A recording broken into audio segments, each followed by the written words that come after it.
तो आज हम बात करेंगे हमारे नए टॉपिक के बारे में जो है बायोलॉजी से, दैट इज़ माइक्रोबायोलॉजी।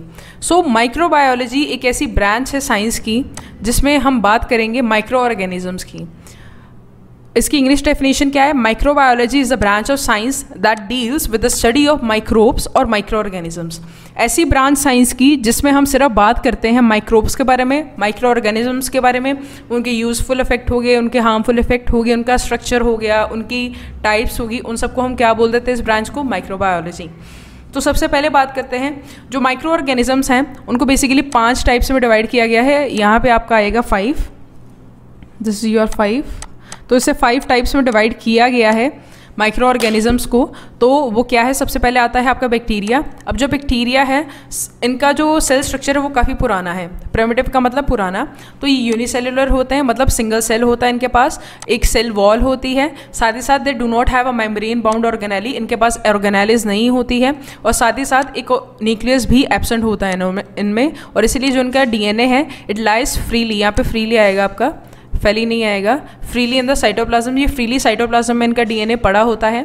साथ ही साथ इसकी एग्जांपल आ जाती है लैक्टोबैसिलस और न्यूमोनोकोकस। अब जो न्यूमोकोकस है, न्यूमोनोकोकस, ये बेसिकली ऐसा बैक्टीरिया है जो आपको न्यूमोनिया करता है, जो एक डिसीज़ है, जो आप एक चेस्ट इन्फेक्शन है। साथ ही साथ लैक्टोबैसिलस एक ऐसा बैक्टीरिया है जिसको आप कंज्यूम करते हो, जिसको आप खाते हो। अब आप सोचोगे आप इसको खा कैसे सकते हो? तो बेसिकली जो कर्ड वाला बैक्टीरिया होता है, जो कर्ड में बैक्टीरिया प्रेजेंट है, उसको हम क्या बोलते हैं? लैक्टोबैसिलस। आगे हम बात करते हैं other type of micro organism की, जो है एल्गी। अब जो एल्गी है ये सबसे सिंपल प्लांट्स माने जाते हैं। सबसे सिंपल प्लांट्स का मतलब है ये फर्स्ट क्लास ऑफ प्लांट है जो जहाँ से प्लांट स्टार्ट हुए थे, तो वो सबसे सिंपल प्लांट ये थे, सबसे बेसिक प्लांट ये माने जाते हैं। इसमें क्या है, इस तरह की ये नज़र आती है, ये ज़्यादातर पानी में आपको मिलेगी। और साथ ही साथ ये इसमें ना लीव्स आपको नज़र आएंगे, ना स्टेम नज़र आएगी, ना रूट नज़र आएगी। इसका इतना बेसिक बॉडी स्ट्रक्चर है कि it is not at all differentiated into leave, stem और रूट। साथ ही साथ ये ग्रीन सा मास ही लगती है, सिंपली मास नज़र आता है। एक इसमें प्रेजेंट है क्लोरोफिल, ये अपना खाना खुद बना सकती है through the process of photosynthesis. आगे हम बात करते हैं फंगस की। अब जो फंगस है इसकी जो बॉडी है थैलस लाइक होती है। साथ ही साथ they does not possess chlorophyll, इसमें क्लोरोफिल एब्सेंट होती है। प्लांट ही है पर इसमें क्लोरोफिल एब्सेंट होती है। इसकी एग्जांपल आ जाती है मशरूम। आगे हम बात करेंगे प्रोटोजोआ। अब जो प्रोटोजोआ सबसे बेस्ट एग्जांपल है प्लाज्मोडियम की। प्लाज्मोडियम बेसिकली कौन सा प्रोटोजोआ है? जो आपको मलेरिया कॉज करता है। अब आप सोचोगे मलेरिया तो आपको मच्छर से होता है, तो ये प्लाज्मोडियम कहाँ से आ गया? तो जो मॉस्किटो है, फीमेल एनोफ्लीज मॉस्किटो होती है, वो बेसिकली फीमेल होती है, मेल नहीं करते हैं। फीमेल इसलिए आपको डिसीज़ कॉज करती है बिकॉज उसने एग्स ले करने होते हैं। तो एग्स ले करने के लिए उसको एक इंपॉर्टेंट प्रोटीन चाहिए जो हमारे ब्लड से मिलता है। So this is the reason कि सिर्फ जो आपको फीमेल मॉस्किटो ही बाइट करती है। होता क्या है, हर फीमेल मॉस्किटो के बाइट करने से आपको ये इन्फेक्शन नहीं हो सकता, मलेरिया नहीं हो सकता है। ओनली वही मॉस्किटो आपको मलेरिया कर सकती है जिसको आगे प्लाज्मोडियम इन्फेक्शन करता है। प्लाज्मोडियम एक तरह का ऑर्गेनिज्म है जो आगे किसको इन्फेक्शन करता है? मॉस्किटो को। अगर उसमें उस मॉस्किटो में प्लाज्मोडियम होगा जिससे हमें बाइट की है तो हमें फ्री मलेरिया होगा, अदरवाइज नहीं होगा। तो ये था प्रोटोजोआ, आपका यूनिसेल्युलर होता है। साथ ही साथ ये कॉलोनीज बनाते हैं। कॉलोनीज का मतलब क्या है? ये ग्रुप्स में रहते हैं। साथ ही साथ कहते हैं जो सेल्स ऑफ प्रोटोजोआ होते हैं आपके, उनके पास एक मेम्ब्रेन बाउंड ऑर्गेनेलिज होती हैं, जैसे न्यूक्लियस हो गया, माइटोकॉन्ड्रिया हो गया, ये सब प्रेजेंट है। उसके बाद मतलब कि जो आपके प्रोटोजोआ होते हैं इनके पास कौन सी बॉडी सेल होते हैं? Eukaryotic cells. साथ ही साथ जो आपके वायरसेस हैं ये नॉन सेलुलर ऑर्गेनिज्म होते हैं, मतलब ये सेल्स नहीं होते इनके पास सिर्फ डीएनए होता है। और साथ ही साथ क्या होता है? आउटसाइड उसके एक प्रोटीन कोड। और आगे बात करते हैं, कहते हैं ये सबसे छोटे और प्रिमिटिव, सबसे पुराने ऑर्गेनिजम्स हैं जो हमें पता है। साथ ही साथ जो ये तो एक आपको लिविंग के भी कैरेक्टर शो करते हैं और नॉन लिविंग के भी। तो ये वायरसेस बेसिकली पैरासाइट होते हैं। पैरासाइट का मतलब जो बीमारियां कॉज करते हैं, जैसे कोरोना वायरस हो गया, influenza virus, polio virus etcetera. ठीक है, आगे चलते हैं यूजफुल इफेक्ट्स ऑफ बैक्टीरिया। अब बैक्टीरिया के यूजफुल इफेक्ट कौन से होते हैं? सबसे पहले अगर बात करें तो मेडिसिन। बैक्टीरिया मेडिसिन में काफ़ी रोल प्ले करते हैं, काफ़ी सारी मेडिसिन बनाते हैं, जैसे एंटीबायोटिक्स होगी, एंटीबायोटिक्स कैसी, जैसे स्ट्रेप्टोमाइसिन होगी, पैरासीटामोल होगी, क्लोरोमाइसिन हो गया, ये सभी हमें बैक्टीरिया से मिलती है। साथ ही साथ ये फूड इंडस्ट्री में भी इनका काफ़ी रोल है, जैसे मिल्क प्रोडक्ट बनाने हो, जैसे कर्ड बनाना हो, चीज़ बनाना हो, तो इसमें एक बैक्टीरिया हेल्प करता है, तो वो आपको बता दिया ऊपर नाम, वो है लैक्टोबैसिलस। आगे हम बात करते हैं बैक्टीरिया का इस्तेमाल किया जाता है अल्कोहल बनाने में भी, जैसे वाइन होगी, वोडका होगी, विस्की, बियर, रम एटसेट्रा, इन सबको बनाने में भी किसका इस्तेमाल होता है, बैक्टीरिया का। आगे चलते डीकम्पोजिशन। अब क्लीनिंग ऑफ एनवायरनमेंट के लिए ये रिस्पॉन्सिबल है, ये एनवायरनमेंट को क्लीन कैसे करते हैं, चीज़ों को डीकम्पोज करके। तो सबसे पहले ये क्या करते हैं कि जितने भी आपके इंडस्ट्रियल वेस्ट हो गए, डेड प्लांट्स एंड एनिमल्स हो गए, ये उनको डीकम्पोज करना शुरू कर देते हैं, ताकि आपका एनवायरनमेंट जो है वो क्लीन होना शुरू हो जाए। आगे it restore the fertility of soil, ये सॉइल को फिर से फर्टाइल बनाता है। फर्टाइल कैसे बनाता है, एक तो ये कन्वर्ट करता है एटमॉस्फेरिक नाइट्रोजन को किस में, इनटू प्लांट्स यूजेबल फॉर्म। साथ ही साथ ये क्या करता है, जितना भी ऑर्गेनिक वेस्ट आया, जैसे plant, dead plants and animals, उनको डीकम्पोज करके क्या बनाता है, सॉइल को फर्टाइल, मतलब कि सॉइल में एक लेयर ऐड करता है जिसको हम बोलते हैं ह्यूमस, जो सबसे फर्टाइल लेयर ऑफ सॉइल मानी जाती है। आगे मैन्युफैक्चर ऑफ बायोगैस। बायोगैस आपने अभी सोर्सेस ऑफ एनर्जी में ही पढ़ा है, पीछे ही था, अभी आपने किया भी है थोड़े टाइम पहले ही। साथ ही साथ कहते हैं जो बैक्टीरियाज हैं वो एक रोल प्ले करते हैं मैन्युफैक्चर ऑफ बायोगैस। ये क्या करते हैं, प्लांट और एनिमल वेस्ट को क्या कर देते हैं, डीकम्पोज। साथ ही साथ ये एक एफिशिएंट फ्यूल का मतलब बहुत अच्छा फ्यूल माना जाता है। और कहते हैं जो नाइट्रोजन फिक्सेशन है राइजोबियम बैक्टीरिया जैसे हो गया, वो क्या करता है, lives in the root of leguminous plants. अब नाइट्रोजन फिक्सेशन में भी ये हेल्प करता है, आपको पहले बताया था। कहते हैं जो राइजोबियम बैक्टीरिया है ये क्या करता है, ये कन्वर्ट कर देता है इनटू नाइट्रोजन को कन्वर्ट करता है इनटू प्लांट यूजेबल फॉर्म। होता क्या है, ये कहाँ पे रहता है ये बैक्टीरिया, जो रूट्स होते हैं लेग्यूमिनस प्लांट्स वो होते हैं जो जैसे आपकी पल्सेस के हो गए, ग्राम मतलब चने के हो गए, पी हो गए आपके हरे मटर, और साथ ही साथ जो आपकी बीन्स होगी, यहाँ पे बीम नहीं है बीन्स है, एन आएगा आपका यहाँ पे, तो बीन मतलब आपके राजमा होगी जैसे, तो इन सब के जो प्लांट्स हैं उनकी रूट्स में आपको ये बैक्टीरिया मिलता है। ये कन्वर्ट कर देता है free oxygen into plants usable form, मतलब नाइट्रेट्स में, तो इस प्रोसेस को हम बोल देते हैं नाइट्रोजन फिक्सेशन। साथ ही साथ ये डाइजेशन में भी हेल्प करता है। डाइजेशन किसकी करता है डाइजेशन, र्यूमिनेंट्स हो गए, जैसे काऊ होगी, बफलो होगी, ये क्या करते हैं, इनके अंदर ये खाते हैं ग्रीन फूड, ये खाते हैं ज़्यादा ग्रीन ग्रासेस, तो उनमें होता है सेल्यूलोज, उनमें सेल वॉल होती है, सेल्यूलोज होता है। तो ये जो होते हैं इसके अंदर ना, इसके इंटेस्टाइन में रहता है बैक्टीरिया, उस बैक्टीरिया का नाम होता है सेल्यूलेज। अब जो सेल्यूलेज बैक्टीरिया वो क्या करता है, जो सेल्यूलोज प्रेजेंट था आपके ग्रीन ग्रासेस में, उसको डाइजेस्ट करने में हेल्प करता है। जो भी इन्होंने ग्रीन प्लांट खाए उनको डाइजेस्ट करने में हेल्प करता है। तो साथ ही साथ ह्यूमन्स की अगर बात की जाए तो हमारे इंटेस्टाइन में रहता है इकोलाई बैक्टीरिया। इकोलाई क्या करता है, ये विटामिन बी कॉम्प्लेक्स को सिंथेसाइज करने में हेल्प करता है। साथ ही साथ कहते हैं जो हार्मफुल इफेक्ट है बैक्टीरिया के वो क्या है, it gives you a disease, ये आपको डिसीज़ कॉज कर सकता है, खाने को ख़राब कर सकता है। साथ ही साथ प्लांट्स और एनिमल्स को इस तरह से बर्बाद कर सकता है कि दे मे इवन डाई। सबसे बात करेंगे पहले डिसीज़ की। अब डिसीज़ जो बैक्टीरियाज हैं आम डिसीजेस कॉज करते हैं प्लांट्स और एनिमल्स में, दे एक्ट एज पैथोजेंस। ऐसे माइक्रो ऑर्गेनिज्म जो डिसीज़ कॉज करें उनको हम बोलते हैं पैथोजन।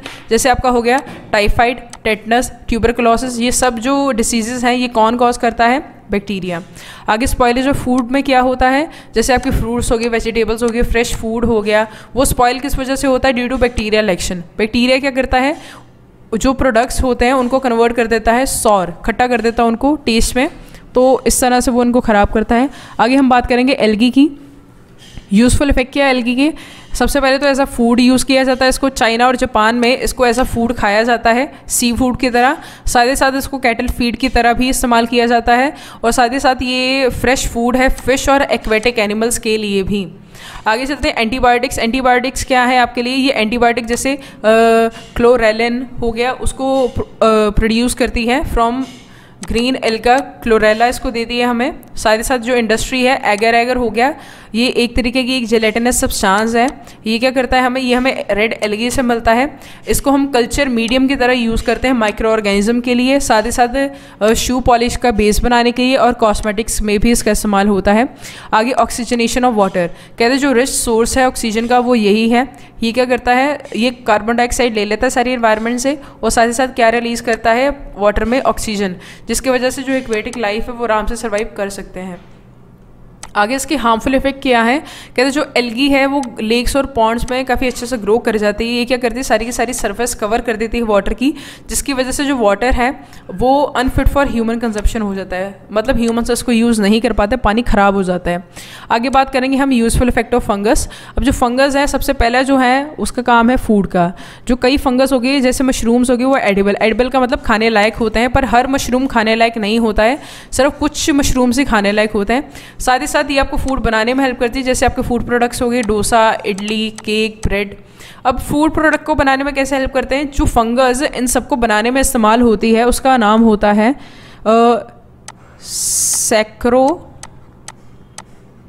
सैक्रोमाइसीज सेरिविसे। ये बेसिकली ये फंगस का इस्तेमाल होता है आपकी ब्रेड्स बनाने में, केक्स बनाने में, जो बेकिंग इंडस्ट्री में इस्तेमाल होता है इसी का होता है। साथ ही साथ आगे चलते हैं, कहते हैं जो फंगस हैं एक इंपॉर्टेंट सोर्स है एंटीबायोटिक का, ये एंटीबायोटिक बनाने में हेल्प करता है। जैसे आपका पेनिसिलिन हो गया, ये आपको मिलता है फंगस पेनिसिलिन नोटेटम से। साथ ही साथ जो फंगस है also tends to decompose dead body, ये डेड बॉडी को डीकम्पोज करने के भी काम आता है, जैसे प्लांट्स की होगी और एनिमल्स की होगी। और ये क्या करता है, सॉइल फर्टिलिटी बढ़ा देता है इन रिटर्न। इसके हार्मफुल इफेक्ट क्या है, ये डिसीजेस कॉज करता है, ये स्किन इन्फेक्शन काफ़ी कॉज करता है। साथ ही साथ जैसे मोल्ड हो गए, ये एक टाइप ऑफ फंगस है, ये क्या करती है, खाने को स्पॉइल करना शुरू हो जाती है, जिसकी वजह से it becomes unfit for human use. आगे बात करती है डिसीजेस कैसे कॉज करती है प्लांट, एनिमल और ह्यूमन बीइंग में। प्लांट्स में जैसे डिसीजेस कॉज करती हैं जैसे rust and blight of potato, मतलब आलू की फसल को ख़राब कर देते हैं, उसको हम बोलते हैं उस डिसीज़ को rust and blight of potato. साथ ही साथ एनिमल्स में ये क्या करती है, जैसे एथलीट फुट नाम की डिसीजेस कॉज करती है, जैसे रिंग वॉर्म वाली डिसीजेस कॉज करती हैं ह्यूमन बीइंग्स में। So that is all about fungus. आगे हम बात करते हैं प्रोटोजोआ के बारे में। यूजफुल इफेक्ट क्या है प्रोटोजोआ के, बेसिकली कहते हैं जो another play role in making nutrients available for use by plant and soil organisms. Another role that they play is in regulating bacterial population. अब इनका जो मेन रोल है प्रोटोजोआ का वो क्या है, ये क्या करते हैं, जो सॉइल में रहते हैं वो न्यूट्रिएंट पकड़ के किसके पास लेके जाते हैं, प्लांट के पास, मतलब कि they make plants available with nutrients. तो ये इनका मेजर काम है। उसके बाद इनका दूसरा काम क्या है, ये बैक्टीरियल पॉपुलेशन को रेगुलेट, मतलब कि बैक्टीरिया की जो पॉपुलेशन है उनको एक नंबर तक ही सीमित रखती है, उनका नंबर ज़्यादा बढ़ने नहीं देती हैं, because they feed on bacterias. तो आगे बात करेंगे इनके हार्मफुल इफेक्ट क्या है, ये डिसीजेस कॉज करती हैं, जैसे अमीबियोसिस होगी जो एंट अमीबा करता है, डायरिया होगी जो जियार्डिया लैम्बलिया करता है, साथ ही साथ जो मलेरिया जो प्लाज्मोडियम करता है जो फीमेल एनोफिलीज में प्रेजेंट है। आगे यूजफुल इफेक्ट ऑफ वायरसेस, जो वायरसेस का मेन इस्तेमाल किया जाता है, ऐसा वैक्सीन किया जाता है। जैसे इसका वैक्सीन की तरह कैसे इस्तेमाल हो सकता है, अब जैसे आपका पोलियो वैक्सीन होगी, पॉक्स वैक्सीन होगी, इसमें वायरस ही होता है। बेसिकली क्या किया जाता है, अब आप सोचेंगे अगर वैक्सीन में अगर आपको पोलियो की वैक्सीन ही लगा दी है तो आपको तो पोलियो वायरस हो जाएगा, अगर वैक्सीन में वायरस प्रेजेंट है। ऐसा नहीं होता है, होता क्या है बेसिकली जो पोलियो वैक्सीन है जो उसमें वायरस प्रेजेंट है that is half killed. Half killed का क्या मतलब है कि जो उसकी बीमारी कॉज करने वाला फैक्टर है उसको हटा दिया जाता है, और जो उसका रिमेनिंग फैक्टर है ना डिवाइड करने वाला वो रखा जाता है, ताकि जब वो बॉडी के अंदर जाए तो बॉडी उसे एज अ पैथोजन ले और उसको किल करना शुरू हो जाए। तो इस तरह से जो कोई भी वैक्सीन है वो काम करती है। So this is a major reason behind it. आगे चलते हैं, कहते they are use in agriculture to make transgenic plant. अब इसका एग्रीकल्चर में इस्तेमाल किया जाता है ट्रांसजेनिक प्लांट बनाने में। इसकी जो बेसिकली मेजर रोल है वो है RDNA टेक्नोलॉजी में। RDNA टेक्नोलॉजी एक ऐसी ब्रांच है साइंस की जिसमें आप क्या करते हैं, आप अपने DNA के साथ छेड़छाड़ करते हैं, जो नॉर्मल DNA है उसमें क्या करते हैं नए जीन्स इंसर्ट करने शुरू हो जाते हैं, और साथ ही साथ उससे आप बनाते हैं नई किस्म के एनिमल्स और प्लांट्स जिनको आप क्या बोलते हो, ट्रांसजेनिक एनिमल्स और प्लांट्स। ट्रांस का मतलब है जिसका DNA चेंज किया गया हो उसको हम बोलते हैं ट्रांसजेनिक प्लांट्स या फिर एनिमल्स। अब हार्मफुल इफेक्ट्स इसके क्या हैं, ये डिसीजेस कॉज करते हैं, काफ़ी सारे डिसीजेस कॉज करते हैं, ह्यूमन में भी करते हैं, प्लांट में भी करते हैं, एनिमल में और बैक्टीरियाज में भी करते हैं, जैसे इबोला वायरस होगी, डेंगू वायरस हो गया, एड्स होगी, एटसेट्रा। So that's all. आगे हम बात करते हैं MCQs के बारे में, ठीक है। तो जो हमारा पहला है वो क्या है, तो genetic material of a virus consist of. अब जो जेनेटिक मटेरियल है किसी भी वायरस का वो क्या है, here is your option D, इसमें आरएनए भी as a genetic material present होता है और डीएनए भी। नेक्स्ट है, it is impossible to culture viruses outside specific host cell because oxygen may not be available, pH may not be proper, viruses do not have their own metabolism, viruses are very primitive. तो इसमें से जो option आपके लिए है वो है सी, जो वायरसेस हैं they do not possess their own metabolism. Basically जो वायरसेस हैं उनको दो कैटेगरीज में रखा गया है, लिविंग और नॉन लिविंग, मतलब ये दोनों माने जाते हैं, लिविंग भी और नॉन लिविंग भी। अगर ये बाहर हैं बॉडी के जैसे एनवायरनमेंट में प्रेजेंट है फ्रीली तो ये होंगे नॉन लिविंग, पर जैसे ही ये किसी बॉडी में एंटर करते हैं, किसी सेल में एंटर करते हैं किसी होस्ट के, तो ये क्या करते हैं, जो होस्ट की मशीनरी होती है डीएनए बनाने की, काम करने की, जो सेल बेसिकली एक मशीनरी है उसकी, तो वो क्या करते हैं उसको टेक ओवर कर लेते हैं, मतलब उस पर क्या करते हैं हुक्म चलाना शुरू कर देते हैं कि वो उसी के सेल पार्ट्स बनाए, तो वो क्या करते हैं इस तरह से वो हो जाते हैं लिविंग। तो इसीलिए जब वो बाहर होगा आपका सेल वायरसेस, आप उसको इसीलिए कल्चर नहीं कर सकते हो क्योंकि वो अपना मेटाबॉलिज्म खुद नहीं कर सकता है, जबकि अगर आप बैक्टीरिया को कल्चर करना चाहें तो आप उसको कल्चर कर सकते हो। आगे बात करते हैं, which one of the following is a non motile bacteria. Non motile bacteria मतलब ऐसा बैक्टीरिया जो चल फिर नहीं सकता है, वो उसमें से कौन सा बैक्टीरिया है। सो स्ट्रेप्टोकोकस आपका बैक्टीरिया जो चल फिर नहीं सकता है। आगे कहते हैं जो बैक्टीरिया है जो ह्यूमन इंटेस्टाइन में प्रेजेंट होता है और जो विटामिन बी कॉम्प्लेक्स बनाता है उसको क्या बोलते हैं, इकोलाई। आगे चलते कहते हैं जो mode of nutrition of algae है वो क्या है, मोड ऑफ न्यूट्रिशन कौन सा एल्गी फॉलो करती है, वो है ऑटोट्रॉफिक, अपना खाना खुद बनाती है। साथ ही साथ विच of the following is RNA virus, इस चारों में से आरएनए वायरस आपका कौन सा है, तो जो आपका आरएनए वायरस है वो है पोलियो वायरस। आरएनए मतलब इसमें RNA as a genetic material present होता है। साथ ही साथ कहते हैं जो रूट नोड्यूल की एसोसिएशन होती है बैक्टीरिया के साथ with the roots of leguminous plant is called, उसको क्या हम बोलते हैं, उसको बोलते हैं हम सिम्बियोसिस। सिम्बियोसिस का मतलब है कि एक ऐसा रिलेशनशिप जिसमें जो दो पार्टनर्स हैं वो एक रिलेशन में रह रहे हैं और दोनों को उससे फ़ायदा हो रहा है। जैसे यहाँ पे जो बैक्टीरिया है जो रूट नोड्यूल में रह रहा है वो क्या कर रहा है, जो लेग्यूमिनस प्लांट्स हैं उससे क्या ले रहा है, अपनी एनर्जी, मतलब अपना खाने पीने का सामान वो सब प्लांट्स ले रहा है और इन टर्न वो प्लांट को क्या दे रहा है, नाइट्रेट्स, मतलब नाइट्रोजन को कन्वर्ट कर रहा है प्लांट यूजेबल फॉर्म में, तो इसमें दोनों का फ़ायदा हो रहा है। तो ये रिलेशन कौन सा हो गया, सिम्बियोसिस। जबकि पैरासिटिज्म में क्या होता है कि दो ऑर्गेनिजम्स के बीच में ऐसा रिलेशन होता है जिसमें एक को फ़ायदा होता है दूसरे को नुकसान होता है, इन द सेंस कि जैसे आपके ऊपर पैरासाइट रह रही है, फॉर एग्जाम्पल लाइस, जो लाइस है वो क्या है, एक पैरासाइट है, वो हमारी बॉडी के ऊपर रह रही है, हमें उसका कोई फ़ायदा नहीं हो रहा, पर उसको क्या फ़ायदा हो रहा है कि वो हमारी बॉडी के ऊपर फीड कर रही है। ठीक है, सो दैट्स ऑल। आगे जो हेट्रोट्रॉफिज्म है और कीमोट्रॉफिज्म है वो अलग चीज़ें हैं। आगे बात करते हैं next, yeast is use for production of all of the following except. Yeast किस चीज़ को बनाने के काम आती है, एक्सेप्ट मतलब कि किस चीज़ को छोड़ के, किस चीज़ के काम नहीं आते आपने वो बताना है इसमें। तो अगर आप ध्यान से देखें तो ये कर्ड बनाने के काम नहीं आती, क्योंकि कर्ड बनाने में कौन हेल्प करता है, आपका बैक्टीरिया, दैट इज लैक्टोबैसिलस। आगे बात करते हैं transition organisms between bacteria and viruses. कहते हैं जो ट्रांजिशन ऑर्गेनिज्म मतलब ट्रांजिट मतलब बैक्टीरिया के बाद जो वायरसेस हैं उनके बीच वाले ऑर्गेनिज्म हमने बताने वो क्या है। तो जो आपका ऑप्शन आएगा वो आएगा बी, माइकोप्लाज्मा आते हैं इन दोनों के बीच में। आगे क्या है, स्टडी ऑफ फंगस, उसको हम क्या बोलते हैं, माइकोलॉजी बोला जाता है स्टडी ऑफ फंगस को। साथ ही साथ the microbes living in the gut of termites that helps them digest cellulose are basically जैसे टर्माइट्स होगी, जो दीमक होती है उसकी जो इंटेस्टाइन है, जो उसके गट है, उसमें क्या रहता है, एक माइक्रोब जो उसको सेल्यूलोज डाइजेस्ट करने में हेल्प करता है। इसीलिए जो दीमक है वुड को आराम से डाइजेस्ट कर जाती है, क्योंकि उसमें क्या प्रेजेंट है, सेल्यूलोज। तो आपने बताना है कि उसमें जो माइक्रोब प्रेजेंट है वो किस टाइप का, बैक्टीरियोफेज है, बैक्टीरिया है, फंगस है या प्रोटोजोआ है।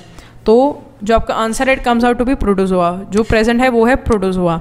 आगे चलते कहते हैं जो protozoa that causes amoebic dysentery, amoebic dysentery जो करता है ह्यूमन बींग्स में वो कौन सा प्रोटोजोआ है, तो आपने वो बताना है। तो इकोलाई तो बैक्टीरिया है आपका, ये नहीं हो सकता है।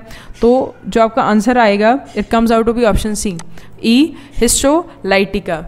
साथ ही साथ कहते हैं जो माइक्रोब्स है that leave behind large deposit of silica on ocean floor after their birth are, कहते हैं कि ऐसे माइक्रोब्स जो जब उनके बर्थ के बाद वो क्या करते हैं, सिलिका को डिपॉजिट करना शुरू हो जाते हैं, काफ़ी अमाउंट में, भारी अमाउंट में सिलिका को डिपॉजिट कर देते हैं ओशन के फ्लोर में, वो कौन से हैं। फंगस के केस में ऐसा नहीं होता, एल्गी के केस में ऐसा नहीं होता और बैक्टीरिया के केस में भी ऐसा नहीं होता। तो आपका आंसर है डायटम्स। आगे चलते कहते हैं जो इन्फेक्टिव स्टेज है प्लाज्मोडियम की उसको हम क्या बोलते हैं, वो आपकी स्टेज है स्पोरोजोइट। आगे चलते हैं comma shaped bacteria are called, comma shape जो होता है उनको क्या बोलते हैं, तो यहाँ पे जो आपका आंसर है it comes out to be vibrio. आगे चलते हैं which of the following does not promote growth of microbes, इनमें से कौन सा ऐसा एनवायरमेंटल कंडीशन है जिसमें माइक्रोब्स ग्रो नहीं कर सकते हैं। टेम्परेचर उनको चाहिए ग्रो करने के लिए 37 डिग्री सेल्सियस पे वो बेस्ट ग्रो करते हैं। साथ ही साथ जो सनलाइट है, ऑक्सीजन भी उनको चाहिए। अब सनलाइट और एसिडिक और बेसिक मीडियम में से और उनको कुछ अमाउंट में एसिडिक और बेसिक मीडियम भी चाहिए। तो जो यहाँ पे आपका आंसर आ रहा है it comes out to be option D. अगर सनलाइट प्रेजेंट होगी तो जो आपके माइक्रोब्स हैं वो ग्रो नहीं कर पाएंगे।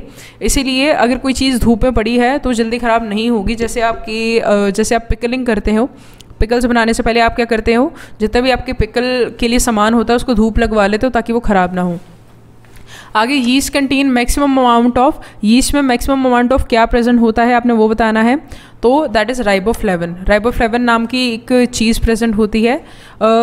Who gave the germ theory of disease, germ theory of disease हमें किसने दी थी, जो साइंटिस्ट थे जिन्होंने दी थी वो था रॉबर्ट कॉच। साथ ही साथ fixation of atmospheric nitrogen into usable compounds is done by rhizobium bacteria. साथ ही साथ कहते हैं जो माइक्रोब्स हैं that grow on moist spread kept in air are, जो मॉइस्ट स्प्रेड पे ग्रो करते हैं वो क्या है आपने वो बताना है। तो यहाँ पे जो आपका ऑप्शन है it comes out to be rhizopus, rhizopus grow करता है। साथ ही साथ कहते हैं student put iodine on a slide containing carbohydrate, the colour changes to bluish black, the carbohydrate could be, कहते हैं कि अब एक आयोडीन की ड्रॉप डाल दी है कार्बोहाइड्रेट के ऊपर एक स्टूडेंट ने गलती से, तो कहते हैं कि जो कलर है वो चेंज हो गया टू ब्लूइश ब्लैक। तो कहते हैं जो आपका कार्बोहाइड्रेट होगा वो कौन सा होगा आपने वो बताना है, ग्लूकोज होगा, फ्रक्टोज होगा, राइबोज होगा कि स्टार्च होगा। तो इस केस में जो आपका ऑप्शन आएगा वो आएगा स्टार्च। साथ ही साथ जो एगर एगर है वो क्या है, एक जेलेटिनस सब्सटेंस है जो हमें कहाँ से मिलता है, एल्गी से, रेड एल्गी से हमें मिलती है एगर एगर।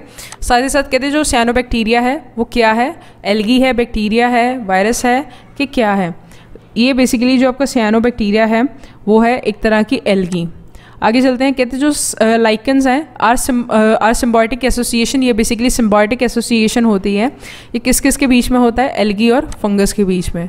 आगे चलते हैं, कहते हैं जो प्रोटोजोआ होते हैं in which asexual reproduction takes place by multiple fissions, इनमें से किस केस में जो मल्टीपल फिजन नाम की चीज़ हो रही है।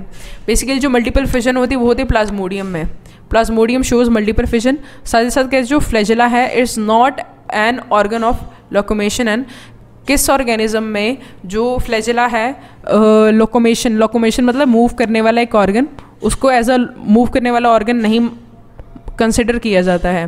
तो कौन सा आएगा इसमें से option, it comes out to be option B. Paramecium में जो फ्लैजेला प्रेजेंट है, जैसे ये बेसिकली टेल की तरह प्रेजेंट होता है, ये किसी भी सेल को मूवमेंट में हेल्प करता है, पर पैरामीशियम के केस में फ्लैजेला प्रेजेंट है पर वो ऑर्गन ऑफ लोकोमेशन नहीं है।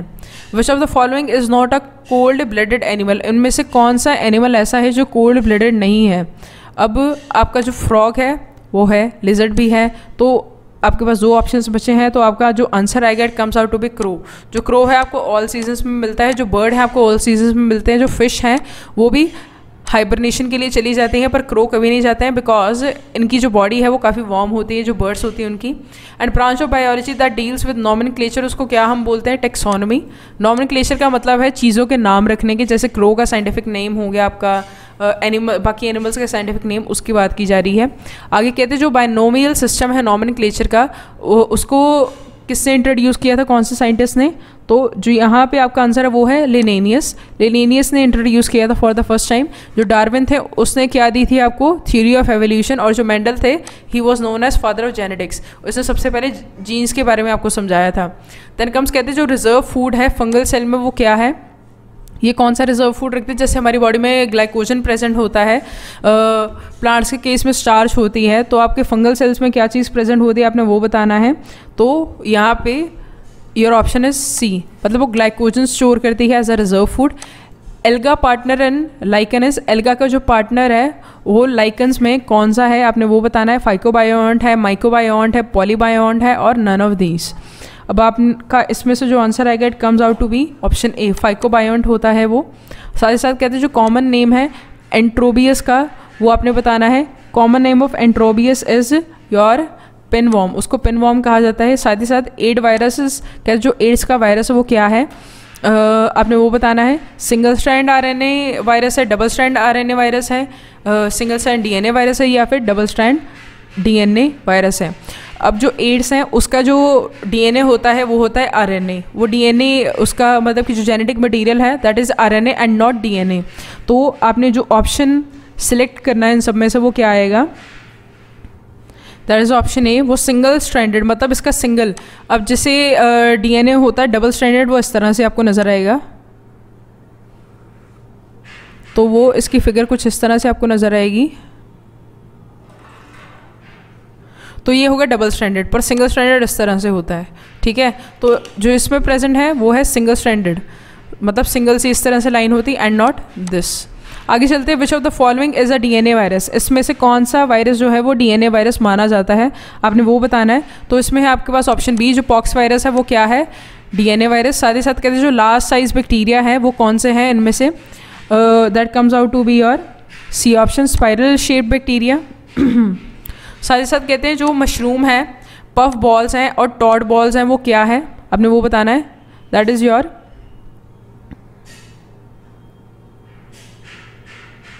फंगस। तो आपका ऑप्शन जो आएगा it comes out to be option C. तो अभी हम देखते हैं अपने 37 क्वेश्चन की ओर। इसमें क्या है, all of the following have cell, with की जगह पे आएगा आपका वॉल,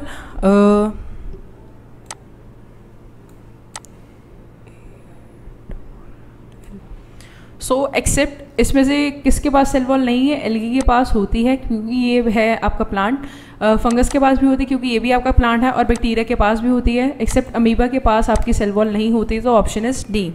आगे बात करेंगे इसमें से कौन सा बैक्टीरिया है that retains crystal violet stain. Crystal violet stain basically आपका होता है रेड कलर का स्टेन, जस्ट लाइक सेफ्रेनिन, जैसे आपको पहले बताया था।